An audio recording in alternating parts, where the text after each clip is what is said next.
Hi, I'm Margie Holmes, psychologist, author, and educator. School's out, beach parties and all-nighters are in, so let's talk about summer flings. I asked, what's your stand on summer flings? Georgie Tionko says, it all depends on the people involved and the current relationships they have with each other. If it involves infidelity, that would be destructive. If the people involved are open and don't place expectations that can't be met, then it seems like an interesting experience for self-discovery. But there should be the foresight to assess and prepare for unwanted consequences.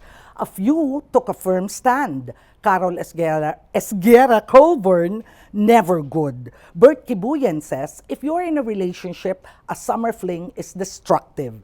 Absolutely. A fling is another word for cheating, plain and simple. If you're unattached, enjoy the summer and screw anyone who's willing and able. But if in a relationship, it's a big no for me.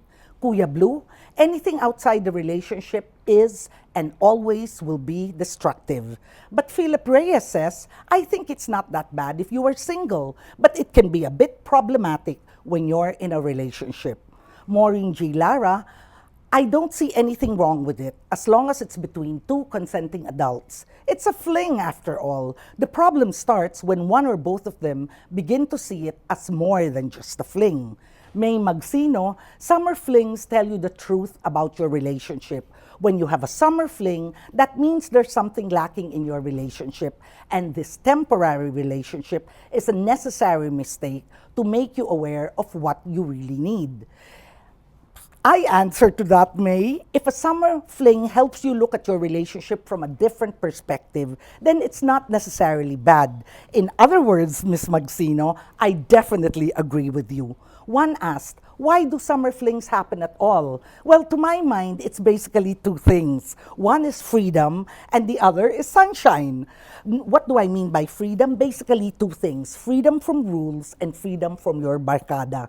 Now, when I talk about freedom from rules, it's mainly school rules. You know, you have a set schedule, you have these teachers that watch every move you make, and therefore, when you're out for the summer, you don't have to worry about that, and usually that tends to make you feel freer and therefore more receptive to new experiences, including new experiences with other people. Now, when you talk about freedom from your barkada, even if you love them, hindi ba, sometimes your barkada can be so judgmental. So when they're not around, at least you can do things that you're sure they're not gonna talk about.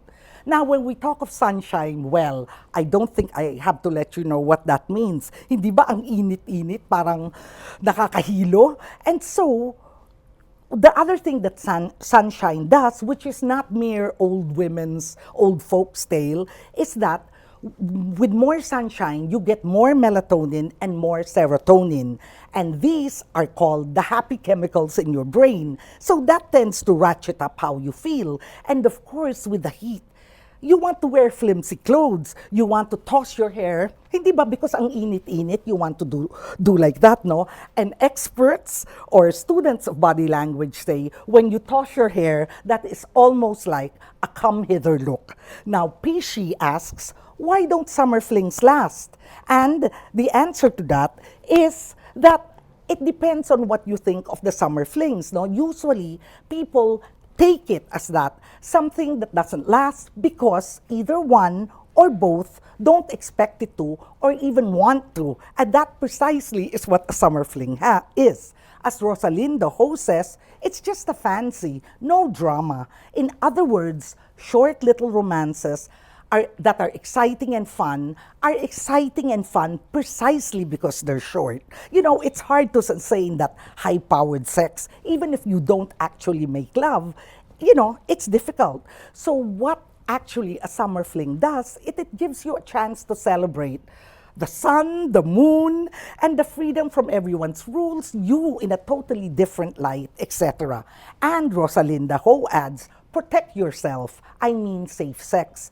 But I think we should also add, protect yourself from emotional battering. I don't mean that your new guy, or your new girl is gonna batter you, but if it makes you feel guilty what you do, then don't do it, okay?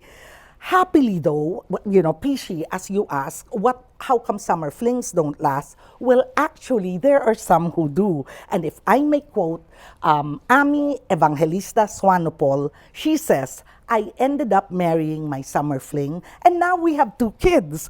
I always tell people to be careful when they meet in Boracay because you never know what could happen. Well, that's it for today. Let us know what you think by commenting on the section below. Also, let us know other topics you want us to discuss on Ask Margie by either sending them on Facebook, by tweeting using the hashtag AskMargie, or emailing us on askmargie@rappler.com. See you next week.